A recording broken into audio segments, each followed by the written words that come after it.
মাননীয় MLA ছাৰক এখন পহুৰে আদৰিবৰ কাৰণে মই অনুৰোধ কৰিছোঁ। ধন্যবাদ থাকিল। ইয়াৰ পিছত মই আমাৰ কাৰ্বি আংলং অট'নমাছ কাউন্সিলৰ সন্মানীয় চেয়াৰখন আদৰেৰে আদৰিবৰ কাৰণে অনুৰোধ কৰিছোঁ।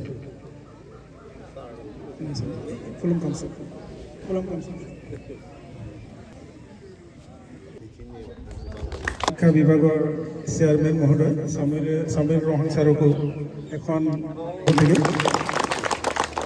ইয়াৰ পিছত আমাৰ মাজত উপস্থিত আছে এইখন স্কুলৰে SMCৰ সভাপতি মাননীয় ৰঘুবীৰ ছাৰক এখন পহুৰে